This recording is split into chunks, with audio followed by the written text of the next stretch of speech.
welcome back to another episode of the Know Your Power podcast. I'm your host, Juliarene. I am Kendall Graboff. And today, guys, we have Kayla Lojas. I didn't even know what your last name was. Did I Not say it gonna right? lie. I love it. It's technically Kayla Lojas, but like Man. everyone does that though. She tried making it cool. I thought I was on point with that. My whole life, everyone has said that. Lojas. So I just own it at this point. But I'm Polish, so Oh, it's like sick. yeah. So it used to be a lot longer, and then they cut it when they came to America, and I don't remember what it was, but so Lojas. Dang. Interesting. Lojas. Yeah. Actually, I honestly think that's way cooler. I don't know. Lojas. I've gone like Lojas, Lojas, Lojas. Like I just get a You little must have bit had a of it rough all. childhood. Yeah, and I don't know. At that point, whatever. People, so my last name is Pensero, Okay. but it's spelled Pensiero. So people would call me Penis Sero. Oh, no. Because literally, if you just mix two letters, it's automatically penis. Honey. Yeah. I also think myself and everyone thinks your last name's Renee. So I think No, you're fine. yeah, actually, People though. legit think it, yeah. and I'm glad that that's the thing because it's way easier to say. But yeah, guys, we have Kayla here. We have literally known each other for such a long time. Yeah. I found you on social media on TikTok when Mm-hmm. I was competing in my first summer shredding show. Oh, no way. Yeah. I didn't know this. She's the only one that I found, and she was competing against me. And I started following her, and I was like, it was the first person. I was like, we're prepping together. Mm-hmm. And then when I met her in real life, I was like, I know you. We met backstage, and then now we're here today. My intro to you, I think, was also on TikTok, but maybe Instagram, but it was you doing kind of like the commentary for the workouts. And I was like, wow, she's funny as fuck. And I feel like the fitness world was almost missing that. Like we never really had like a funny side or like a showing our personality side. And I feel like you were actually one of the first people to like outwardly show who you were, what your thoughts were, like just That's really your show brand. your personality. Yeah. Yeah, I don't care. Like will say what I feel, I'll do what I feel, and I like respect that. you fuck with it or you don't kind of thing. I don't Literally know. yesterday, I was like watching all of them. I was scrolling, and I was like, TikTok. They're just funny. I feel like you say what most of us are thinking anyway. That's why it's perfect because I know other people are thinking it, and at first like you think you're the only one, and then you see someone else, and you're like, oh wait, what? Yeah. We're the same. Yeah. Like And that's what's cool about like what we do in social media is that there's someone else on the other side of that screen that's like, I fuck with that. it hits home. It makes you like not feel alone. Do you think Yes. you started that style of posting on your own, or did you see someone and take inspiration from it? Like what made you be like, I'm going to share more of my personality than some other people do? I feel like when I started on Instagram, and I think I talked so much on my story before. I showed every fucking part of my day, like everything I did. I think we all did in the beginning. And just from that, people would always, what the fuck? People, I'm crying. No, people always. They would tell me. But truly, they were like, you're funny, and I never believed I was like funny. Like I didn't understand I was funny until I got that, and so I was like, okay, like I'm just gonna run with it. I'm just gonna keep sharing like who I am and what comes out of it, and it just became a thing. Like people liked me for who I was, and I was like, whoa, that's fucking cool. You know what I mean? You're like, whoa, people can like me for me? Yeah, What? because we grew up around like watching people and thinking, oh, I have to be like that. And well, no, you don't, right? But I used to believe the same thing. That's something I so. still struggle with. Like I still do, I'm yeah. just now trying to find my personality on social media again. Because like the last 6 months to a year, I've been just post minimal caption out. Like I don't go any deeper than that. Yeah. But I think that it's different for people. Like some creators, you don't know anything about their life. I hate that. And it's interesting though, because they'll still have this crazy pull. You know what I mean? I think because people are like invested into like the mystery of it. I think so too. Yeah. It's interesting. That's my There's two hypothesis. sides. Because like Yeah. when we interview people, we like research and go look at their stuff, and I'm like, some I'm like, wait, I can tell who you are, but some that I'm like, I can't. We don't know what we're Yeah. walking But into. then when we're like one-on-one with them, it's like, oh, that's who you are. But like with you, I we know you. already knew. But to me, I think that's what makes your social media, like we'll call it a brand, because you are a brand. That's what brings people to you, because you don't take yourself too seriously. Yeah, and like 100%. that can get really annoying. And, yeah, definitely. I want to go just into your history. Let's Where are rewind. you from? How did you get to where you are now? Kind of take us just through the basics of like your childhood. Okay. Yeah. My social security number. My mom's maiden name. So I actually grew up in Lockport, Illinois. So it's like a suburb outside of Chicago. I just say Chicago. Jassie's was born in Chicago. Yeah. She was not too far from me. I think she was in Skokie, I believe. So yeah, there's a lot of creators from Chicago, but yeah, I just say Chicago because it's easier. So I grew up there. My parents divorced when I was about 9. And then just from there, it was just kind of just going back and forth. I grew up with 2 older brothers. We were all 5 years apart. And I think a lot of my style and comedy really came from them, like 100% from them. I'm a very much like a replica of my father. Like if you saw, like if my dad was to walk down the street, you'd be like, what? Like, is that Kayla? I want to meet him so hard. We look the exact same, like 100% the exact same. And yeah, I don't know. I guess that's just like my come up of everything. I played sports my whole life. So I think a lot of us, almost every fitness creator did. And then just from that, like leading into high school, college, and getting to where I'm at now, it was just a matter of like not having a sport anymore. And then being kind of like lost and confused because no one teaches you that. Instead, you're learning bullshit in school. Yes. And no one prepares you for that like post-sport like depression kind of phase. And like your identity crisis. 100%. For me, I struggled with that. I was a pretty great wrestler and then went out and I was like, what the fuck do I do with my life? Yeah. Who am I? Right, you're like, oh, I'm not a professional wrestler. What? Yeah, you know, like we all think we're going pro. Yeah. We all think we're pro. So did you play a certain sport through high school and or college? Yeah, I played in high school. I played soccer and basketball. And then soccer, I saw more leverage. I was getting offers. And so I was like, okay, let me just fall like full force into soccer. And then that's what took me into college. And then after that, I was like going into college, I was like, okay, I know I'm not going professional. And I was always very like, social media was so interesting to me. Like out of everyone in college, people weren't interested in it. And I was always like so intrigued by people who had followers and people who had this like business. Like I was so intrigued by it, but I don't think I understood a full passion for it until I got out of college. So it's weird. What did that transition look like? Like I'm sure we all had Instagram when it first came out and we were like posting here and there. What made you make that transition into like, I could make this a career, or even just like, I want to start posting X, Y, and Z? Like what made that switch for you? I think so when college ended, I went through a massive breakup. I was in a relationship for 6 years. Oh, wow. Yeah, I had my whole life basically like planned out. Yeah. And so when that ended, I was like, what is life, you know?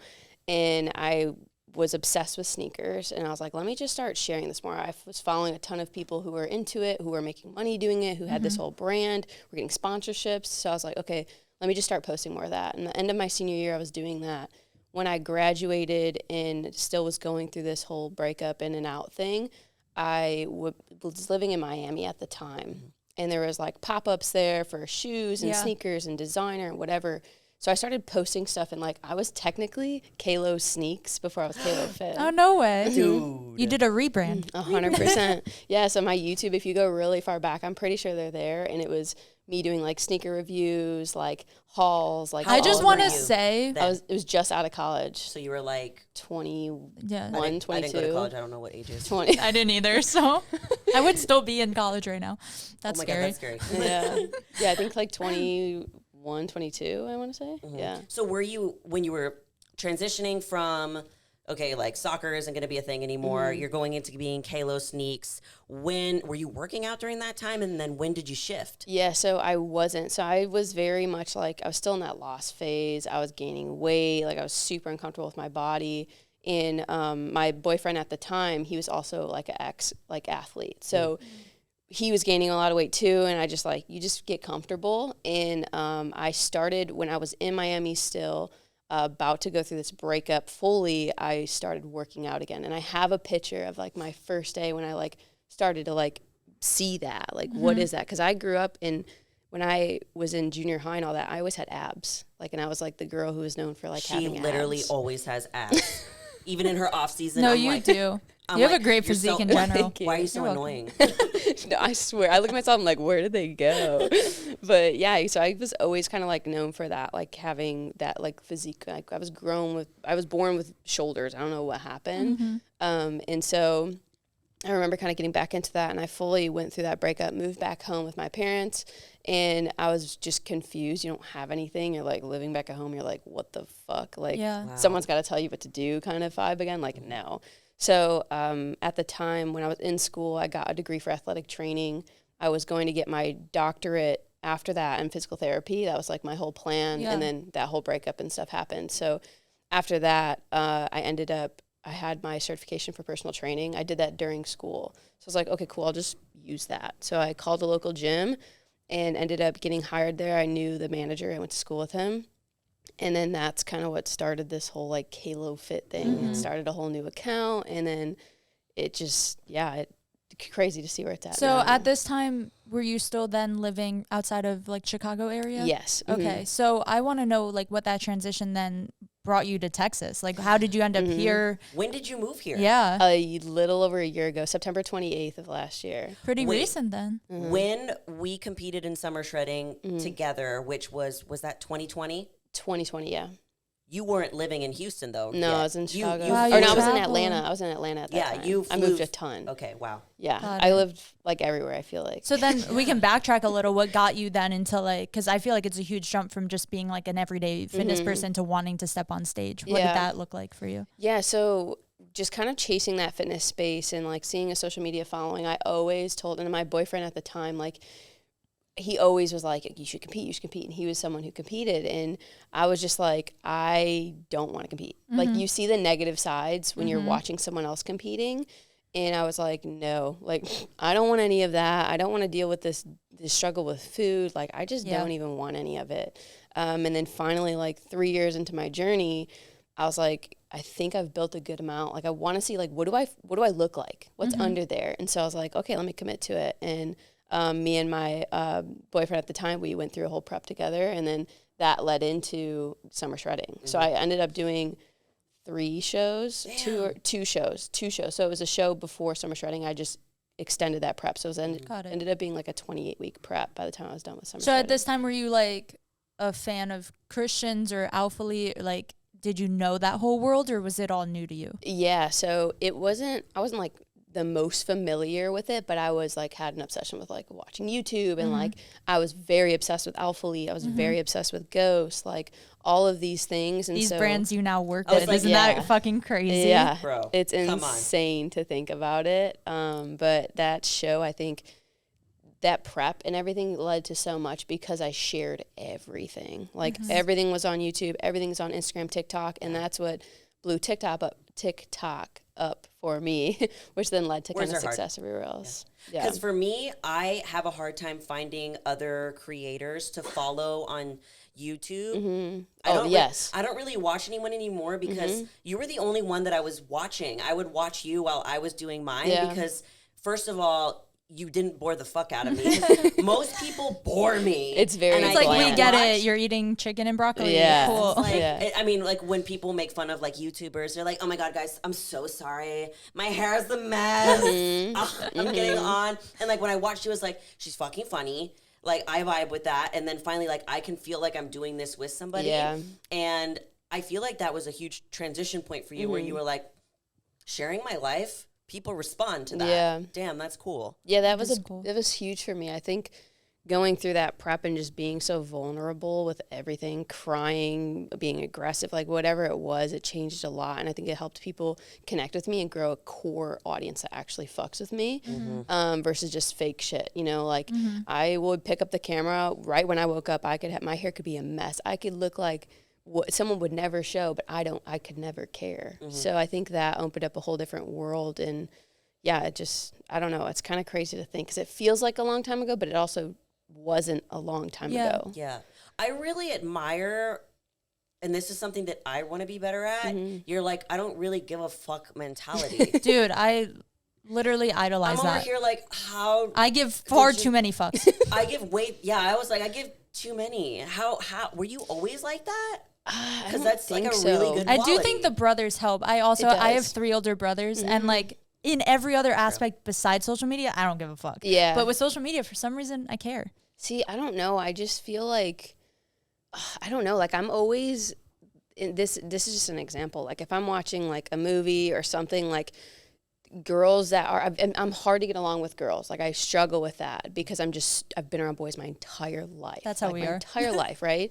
So when I see like a movie or I see a show and it's like these girls are just, maybe they're bratty, or maybe it's like they can't be seen on camera right away. To me, I'm like, why? Like like I question that. And so I don't know why I am the way I am. I don't know where that came from. I think definitely like growing up around boys and just like literally like I used to think I was such a boy like growing up because that's what I was around. Was your mom very feminine? Like, did she care about like how she presented? Because a bigger reason why I am the way that I am is because of my mom. Like my mom was the like put lipstick on before you leave. Product of your like, environment. Me and you are like complete opposites. I'm my inside is very bro, but my exterior is like full face makeup and like pink outfits. But it comes a lot from like how I grew up. So was your mom like really feminine? Not really. No. I mean, I don't know. I don't think I ever really paid attention to that as much, I guess, growing up. But she definitely, like, always, when people were around, she did present herself, if that makes sense. But I just could never fucking care. But she never, like, pushed that on you? Growing up, she would always dress me in things, and I would always take them off and, like, put, like, basketball shorts on, and my hair would go right up. Like, I hated a dress, like, all of that. So you can see from my early on pictures, I was always not wanting to be in anything girly, like, at all. I feel like you've just been you for a very long time. Yeah, which is weird. I don't know. I think that's really cool because there's usually a struggle point at the very beginning, and that's why I was asking, because I was like, wait, bro, were you always like this? Yeah. Because sometimes you go through, like, a phase where you're pretending, you're putting the dresses on, you're putting the makeup on, you're making sure everything's perfect before you turn the camera on, and then you're like, wait, I'm tired of being not me. Yeah, there was a stage in high school, in junior high for sure. Like I got like bullied a lot, I would say, for literally showing up to school looking like 100% a boy, right? And that I think affected me a lot in my identity and like really being comfortable, I think, but I never did not show up that way, if that makes sense. Like I would be hurt by it and I would be affected by it, but I still continued to show up. And my like good friends in high school, they would always like, they would love to put makeup on me. They would love to like dress me up, or like if I'm going on a date, or like hook me up with guys, like all of this stuff. They loved it. And I thought it was fun, but it never like carried over. Yeah. Like I never am super comfortable in those clothes, and like it is what it is. I have my moments where like right now I'm on like a little bit of a legging phase where I'm like, fuck yeah, like my butt looks great, like I'm eating more food. Like I saw, you go through that. I saw it. I saw the butt. That's, you know what I'm saying? Like sheesh. Like I go through those phases. And normally you wouldn't. You're more like joggers, basketball shorts. Yeah, this is it. And now you're showing because you got a dumpy girl. So. Yeah, it's crazy. You know, like I'm like, what's back there, bro? Like should I be sharing this? Where did you get here? She literally posted on Instagram. And it was her butt, like all juicy in athlete leggings. And she goes, now that I got your attention, and swipe, and then it's like the real her. It was, I feel like I saw that post, actually. Fuck with that. Yeah. It's so awesome. You know, I like that you're just like almost unapologetically yourself. Yeah, I think it's cool. 100%. I don't know. I'm gonna walk away taking some of that.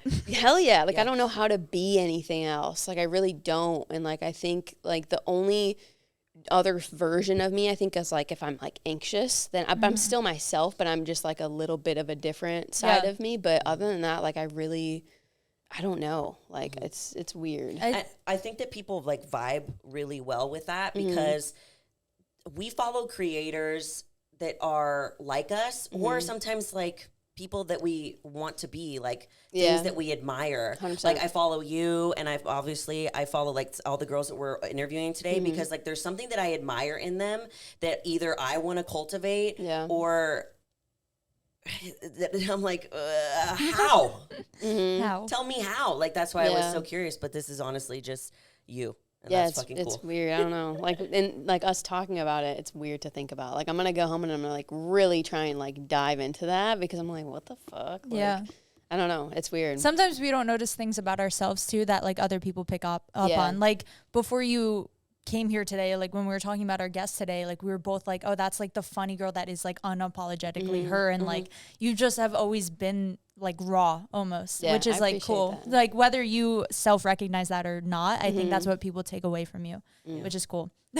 I want to know what got you from starting your social media, starting competing, to now having these big name sponsorships and like creating it as your platform? Is it your full-time job? What does that look like? Yeah, so social media is full-time, coaching as well.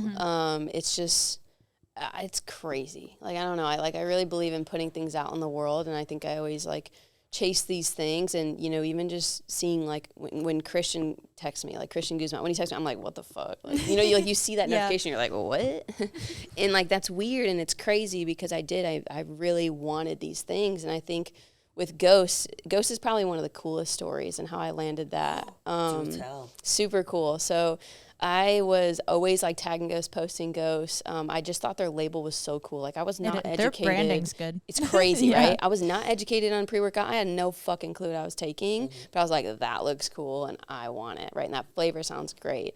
And the flavor was good. And so I was like, okay, cool. So I just kept running with that brand. I supported it a ton. I started following their athletes, everything. That's how I found like Max Christian. And so I was tagging them a ton, and I ended up being Legend of the Week. So they used to do like Legend of the Week where they would remember that.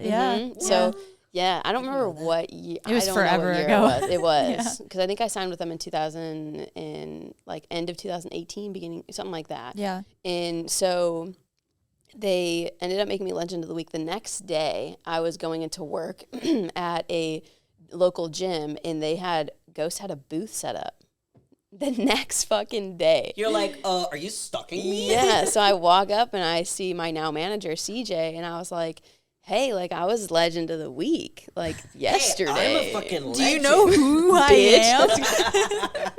And so that led to like a conversation, and ended up getting his number, and we got invited out to the club like later that weekend and went out and all of that. Like, full transparency, my first experience, I think that was me, sorry. Oh, I was like, it sounded like something scary.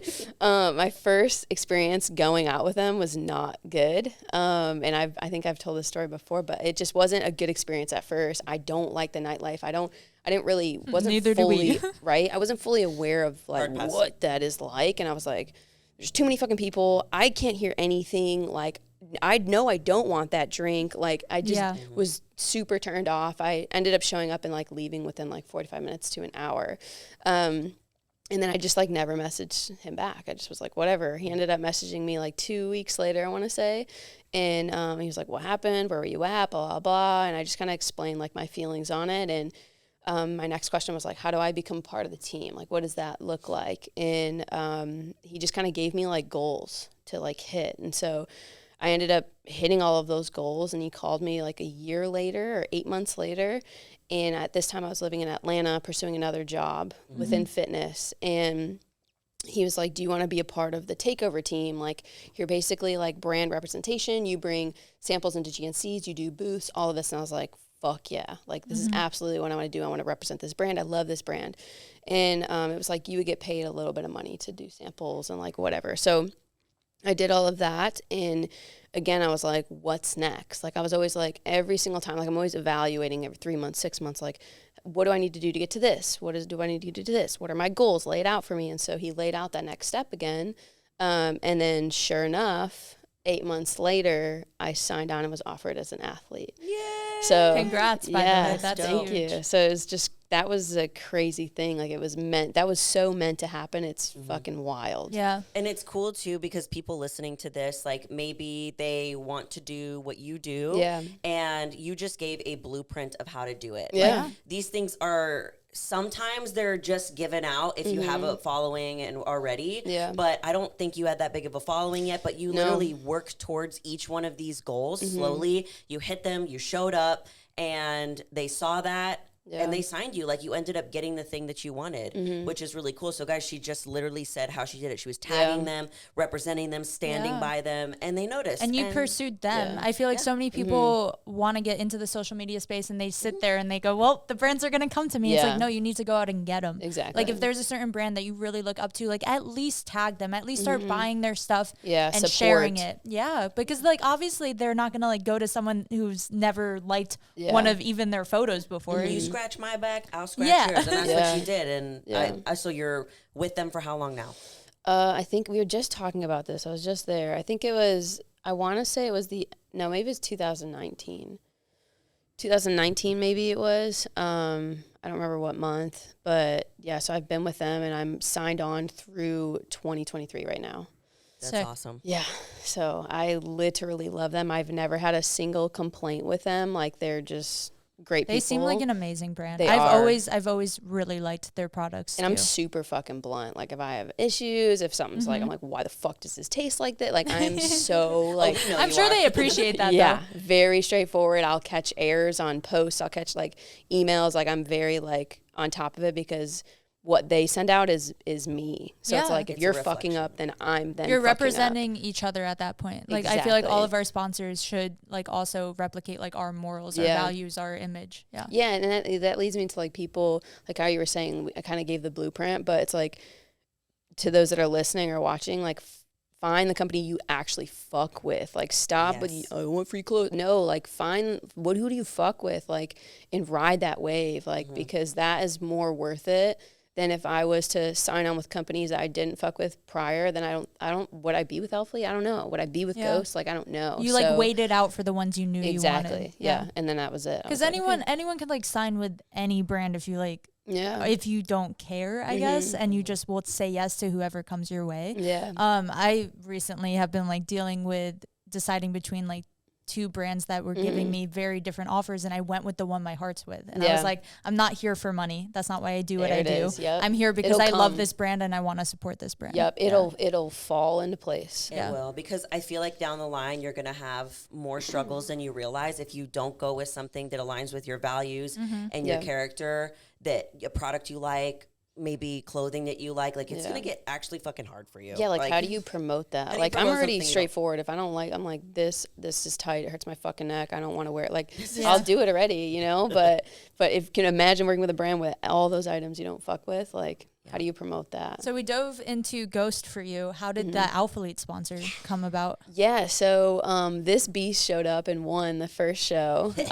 2021. So, and then, you know, she went on and competed. You competed in wellness after that, right? Yeah. So, which was so cool, because the crazy part, and I've been reflecting on this a lot lately, is I was not, like, I'm so happy you showed up. I'm so happy you won. I was not meant to win.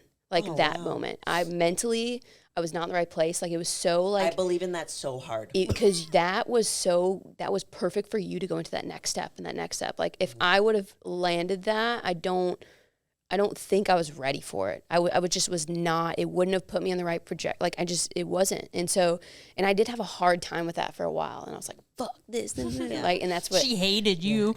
I just was like, this motherfucker. Like, if you guys don't know, so my first show ever, was it your first show ever? That was my second. Oh, so like basically like both of our first round of shows, we both competed against each other in the figure category of summer shredding. You guys know I'm not a figure competitor, but I wanted to get my feet wet because I was so scared of like competing. And then I saw her and I was like, I know her. And I felt so comfortable and I was happy. And then, you know, I won that show and then never went to figure ever again, and then just went into wellness. But I love that you say that, because that's happened to me so many times where I showed up to something, whatever it might be, and I'm expecting X, Y, and Z, and I get something completely different, and I'm mad about it. My ego's hurt. And then I realize, oh, wait, I was not supposed to win there. I wasn't supposed to get that opportunity because it doesn't align with me. I wasn't ready to receive.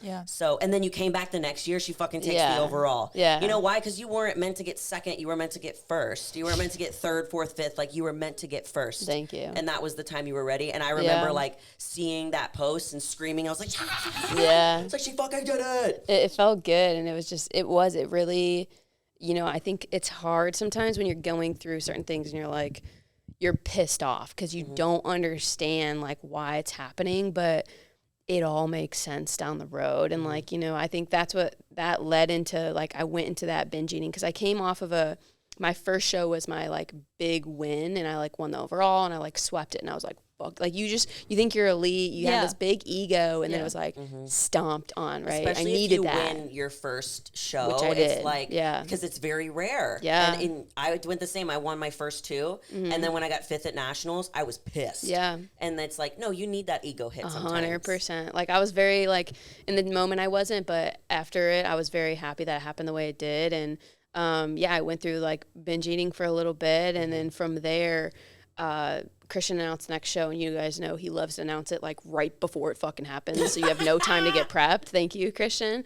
And so that being said, by the time I saw it, I had 11 weeks to get prepped. Because that was the fall one, right? Okay. That was the summer one of 2021. And they did it earlier that year, didn't they? Yes, they changed that, and I was like, fuck. And so, me and my coach, we saw that, and I was like, he's like, you have 24 hours to make a decision. Like, figure it the fuck out. I was like calling a million people, but at the end of the day, I needed to sit with myself. And I was like, you know what? This is what's going to get me out of the bullshit I'm sitting in right now. And I'm going to pledge to myself to not go back into that and to learn from those mistakes and those things that I dealt with. And sure enough, like, it was exactly what needed to happen. Within 11 weeks, I was diced, won, and then I stayed lean for a fucking year. Yeah. Because?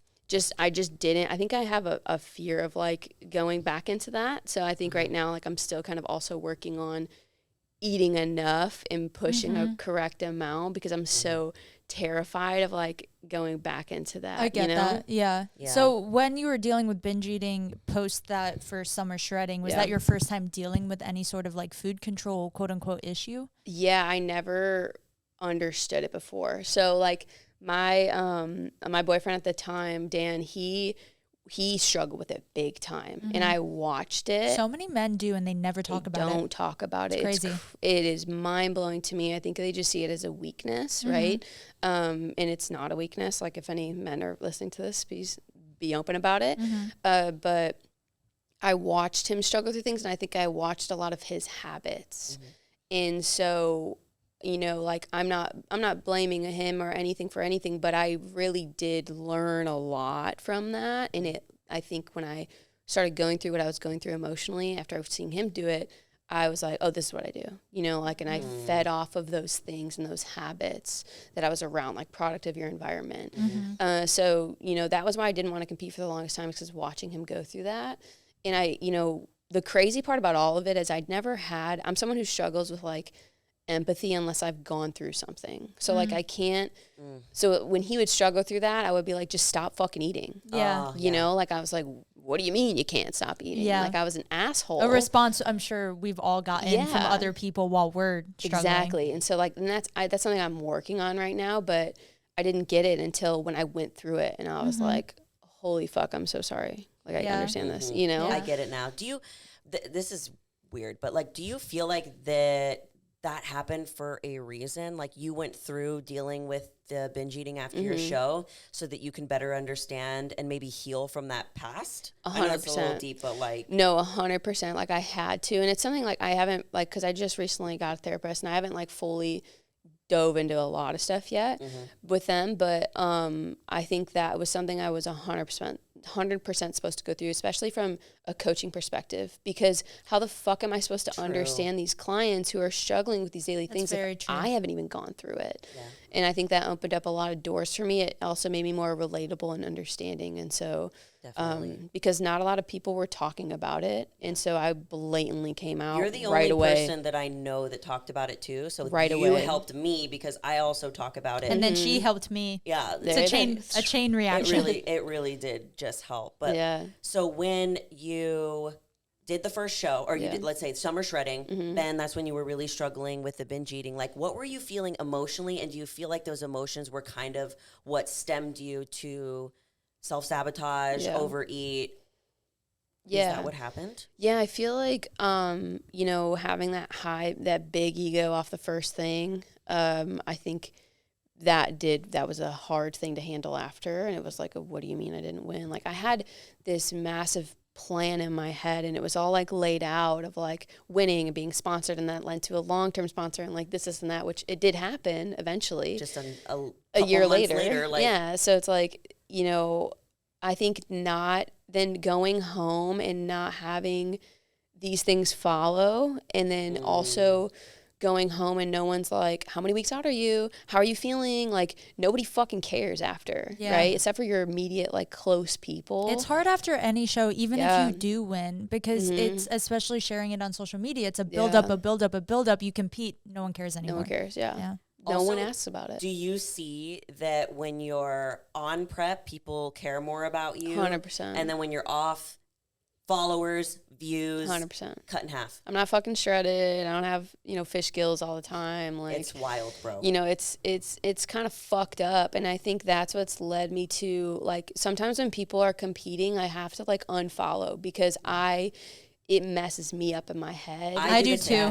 When I'm not competing, I don't watch. I can't. I don't. You're just talking about how many people we mute. Yeah. Oh, all the time. All the time. Because if someone mutes me for that very reason, do it. Yeah. Do what you need to do so 100%. that your mental health is okay. Yeah. Because then it's going to cause me to feel like I need to be that shredded now. But I'm like, no. You need to be healthy. You need to build muscle right now. You don't need to be on prep. Yeah. It's hard to watch. That's why it's like I always tell my clients, like we do weekly calls, and I always tell them, I'm like, with the whole team, I'm like, please, like if you're following someone who's not feeding you the right way, like you don't have to follow them. Or if it's someone who's close to you and you don't want to unfollow them because of drama or whatever, then mute them. And it's like, I don't know. Sometimes I look at how many people I'm following and I'm like, how can I keep up with this many people? I can't even keep up with the 5 close people in my life, So I have these struggles daily sometimes where I'll just go through and I'll just be like, I just can't, like, but it's in a way of, it's not in a mean way. It's in a way of like, I can't even try and keep up with this many people. So why try to do it? I don't know.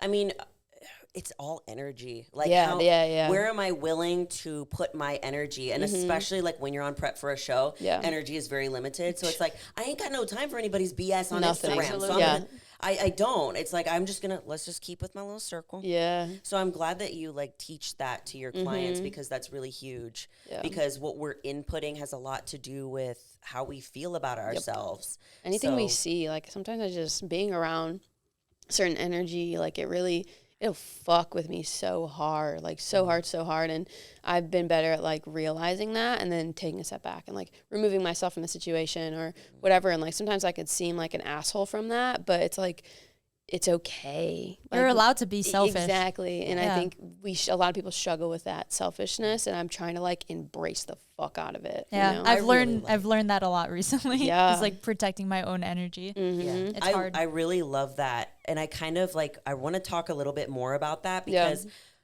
there's that in any industry that you're in. Mm-hmm. In any industry, there's a level of toxicity, there's some cattiness, there's this and that.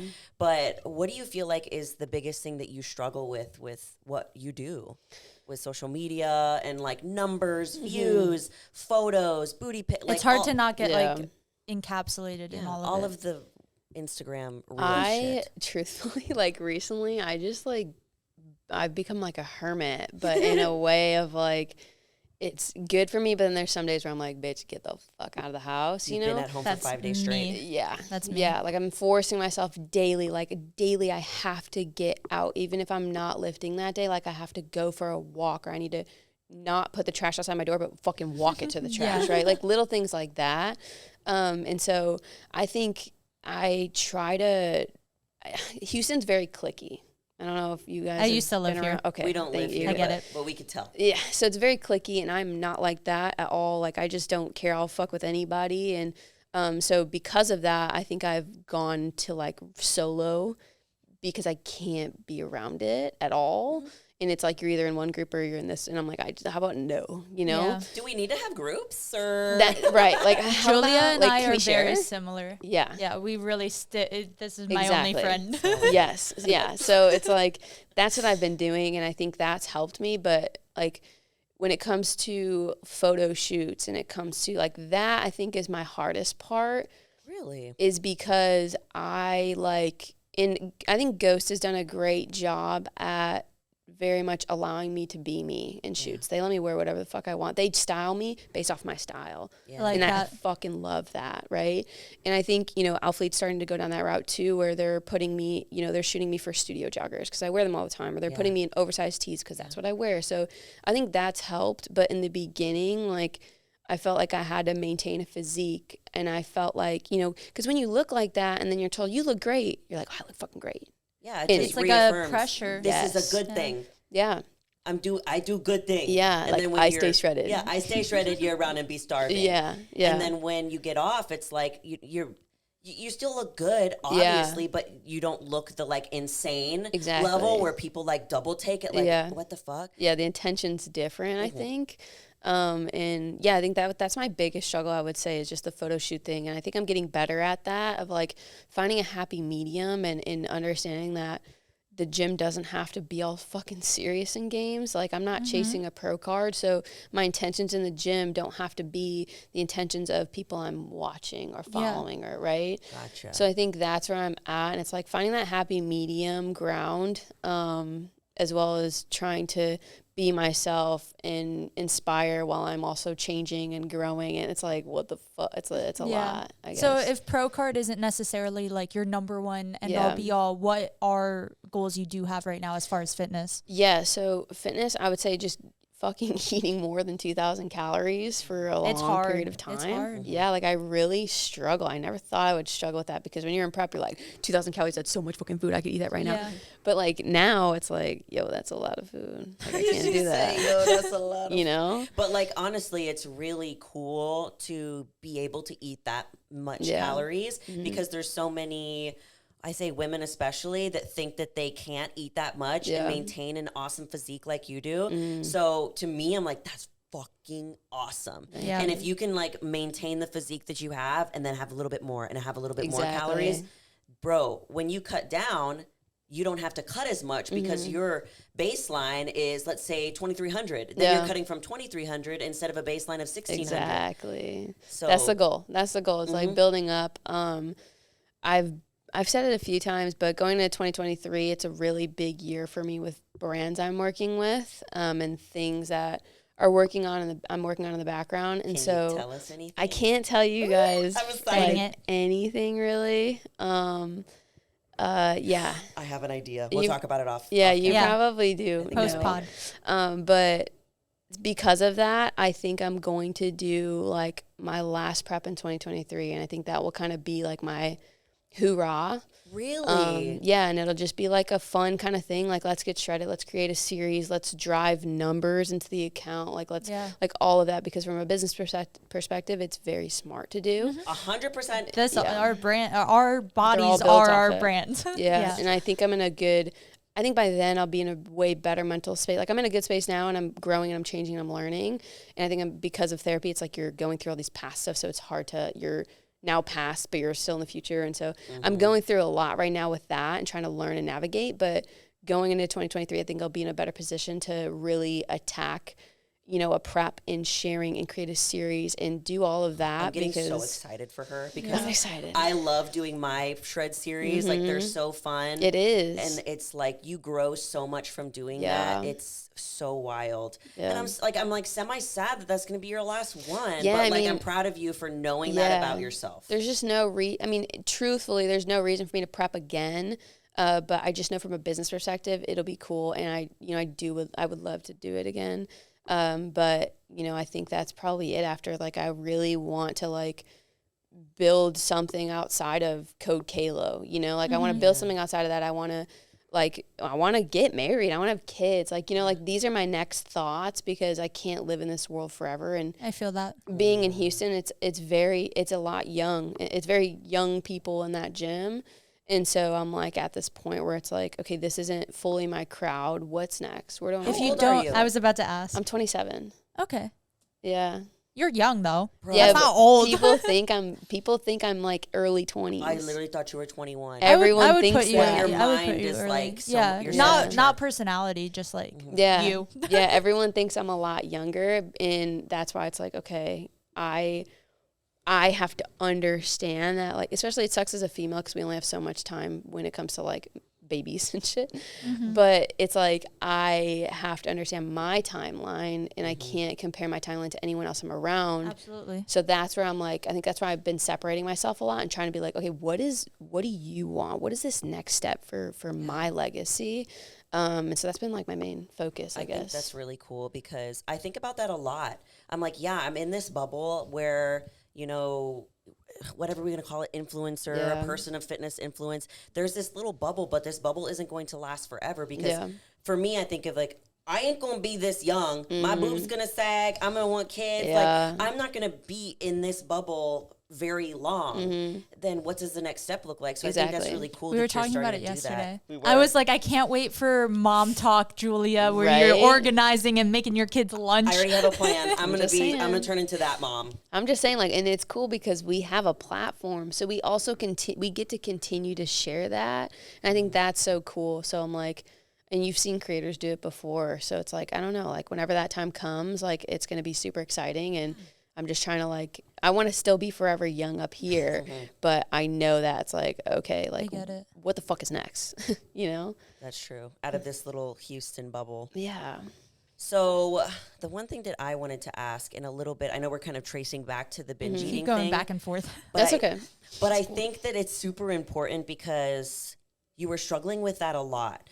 Did you find it hard to tell anybody that you were struggling? Did you know what it was? And how did you manage and navigate through that and come out the other side? Yeah, I think, it was it was a lot. Like I don't even know how to explain it. I very much like I was never full. I couldn't feel full. Yeah. And then when I felt full, I was like, I would literally wait like 20 minutes and then I would start eating again. Yes, like imagine, guys, your belly is full, the feeling of binge eating. Like your belly is full, you finally get there, and then say 5 minutes goes by and it gets a little bit less, then you feel the need to fill it again. Yeah. I think it's just the being terrified of thinking that you can't, like, me thinking, okay, tomorrow, I can't have this tomorrow. So I gotta have all this right now. And then it gets tomorrow and I'm like, okay, well, tomorrow I can't have this. So I gotta keep.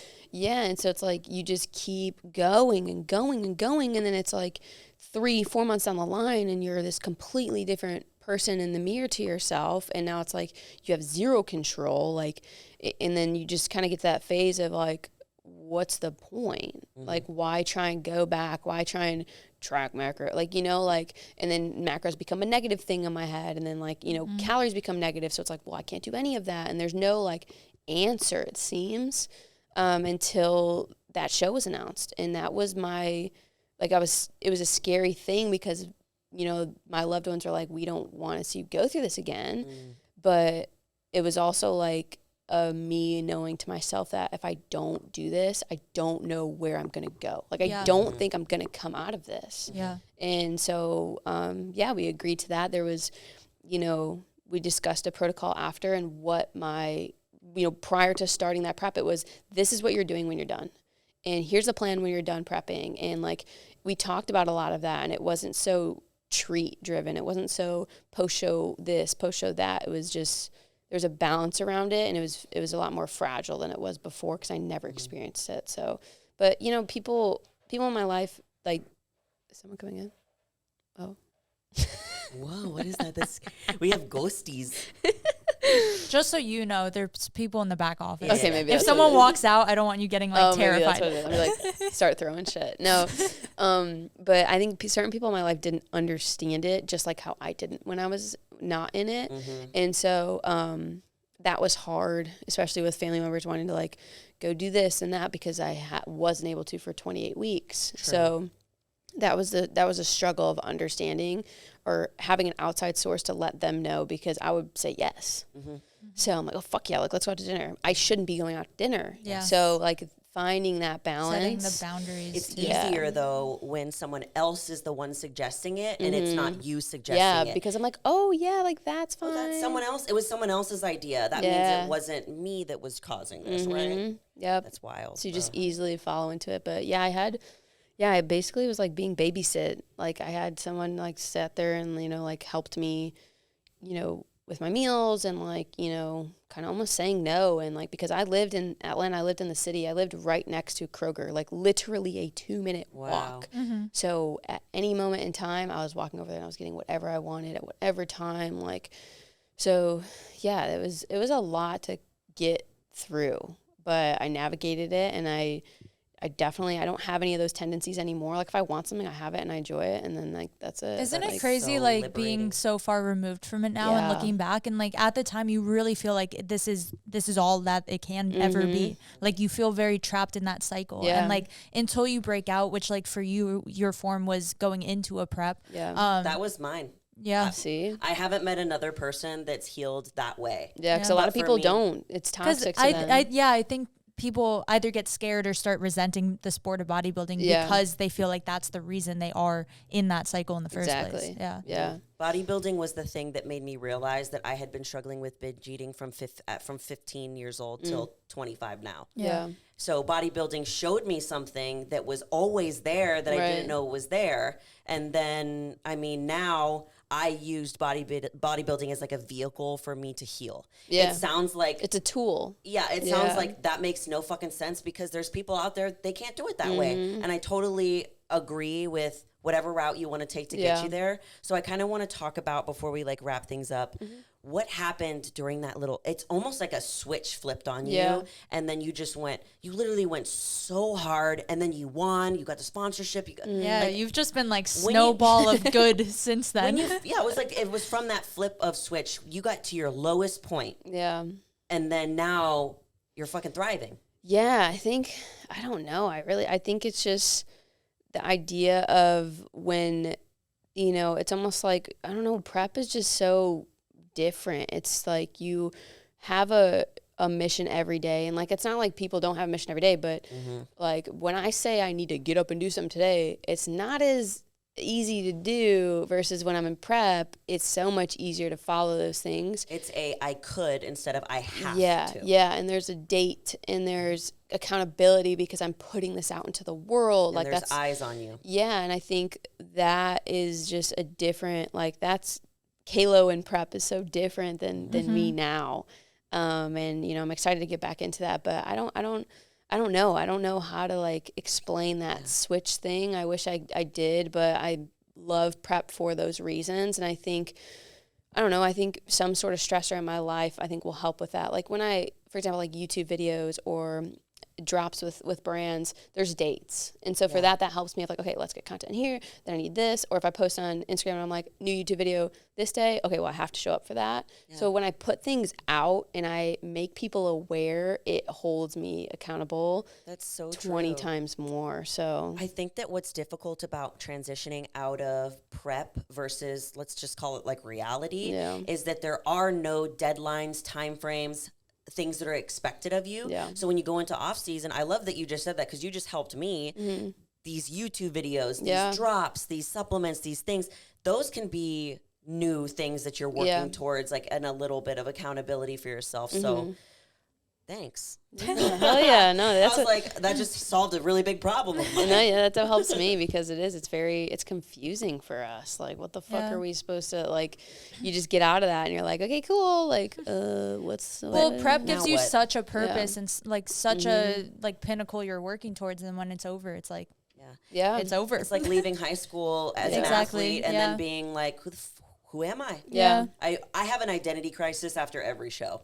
I've done 5-6 shows every time.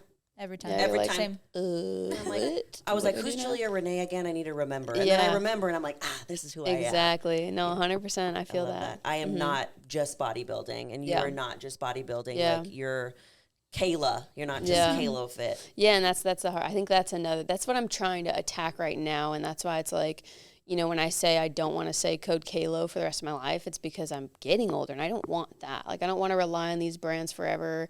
And so, looking at this next chapter in my life, it's like, okay, I think that will start to give me these new deadlines in my life. And it's just going to be a whole switch for me. And I'm excited for that. But it is interesting because I know a lot of people who prep are probably watching this and listening to this. And it's like, you're going to go through these issues. You're going to come out of these things. But, you're meant to go through it. You're meant to change through it. You're meant to struggle through it. Like, I don't know. Like, everything kind of has a reason and a why, but it's just not going to make sense right now, maybe. Agreed. Yeah, it really won't. Just like when you were doing that show, like you wanted to push for something to happen that wasn't supposed to happen. Yep. And when it did, it happened exactly the time the universe had meant it to happen. Yeah. So I'm super excited for your last hurrah. And I want to hear what these projects are. Bro, for real. I'm gonna be following your shred while we're probably gonna be doing it at the same time. Probably. So I'm really hyped for that. So the last question I want to ask you, is we ask all of our guests, is when was the moment that you knew how powerful you really were? Wow. You can think for a minute. Yeah, that's fucking hard. I always give people a second. You know what I need to do? I need to program the Jeopardy sound. Yeah. For this very moment. Every time we ask, we're like, we try to make the Jeopardy sound with our mouths, and it doesn't work. I'm fucking dead. Something. I mean, there's definitely probably really deep moments, but I know this. I think this past year, last year, I think it was this year. Two people got tattooed. Control the controllable on themselves, and that's my like motto. Are you? That's I just so got cool. shivers from my head to my toes. That was crazy. I was like, what the fuck? You have that level of impact. And they're like, can you write this down? Like, can you just like write out like you're saying, like one of your sayings? And I was like, sure. You know, I like literally had to look up how to fucking spell controllable. I was like, and literally. And so I wrote it out like 10 times, and I sent it over to this girl, and 2 days later, I got a picture, and it was like her arm or leg. I was like, goal. what the fuck? Yeah. New goal. Yeah. And then I would just want someone to get like too. my ass on them. That's all I want. I'm people's screensavers, but nobody made me permanent on their body, bro. Yeah, that's cool. That's amazing. That was crazy. That's really powerful, because that just shows the impact and the power that you have. Yeah. And have you even met these people in person? No. See? Wow. Bro, this is the power of social media and the power of you being you. So please never fucking change. Obviously, she won't. Things we don't have to worry about her. Honestly, we don't. We need to worry about like us. I'm like, after this, we're going to have a heart to heart. I'm about to be like posting more like of myself. Yeah. I don't know. It's inspiring because like people truly love you, and like us included. Like I look up to you because you are yourself, and that's something I've always struggled with. And like we're honestly very similar personalities, just like based on this conversation. But I don't ever show it. I never show it. Yeah, Kendall's fucking crazy, but no one ever knows. No, for real though. Like I can't even like I couldn't make out who you are. Like literally. See, I hate that.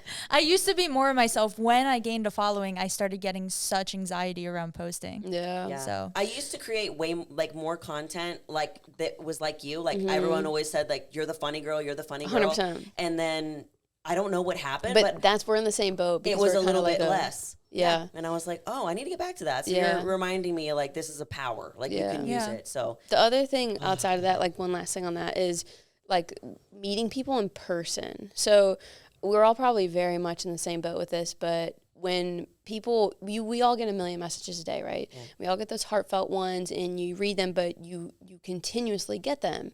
And when you continuously get them, you become numb, right? Wow. And so I became very numb to a lot of this stuff, and I remember when I used to get these messages, I would like almost cry, like it's moving, and it's like enough to get you through a fucking week. And I got numb to that. And so now it's meeting people in person. Wow. Like that is insane. Like crazy. And when it's people come up to you at the gym. Yeah. And in the right environment, you know, like summer shredding is it's too much. Like I didn't come this past one for the fall. I was like, it's too much for me. It's way too much. Like I can't do it. Anxiety, like no way. So, you know, when people see you traveling in the airport or like whatever that is, it's that is when I'm like, whoa, that's why I do what I do, you know? I love that so much. Yeah.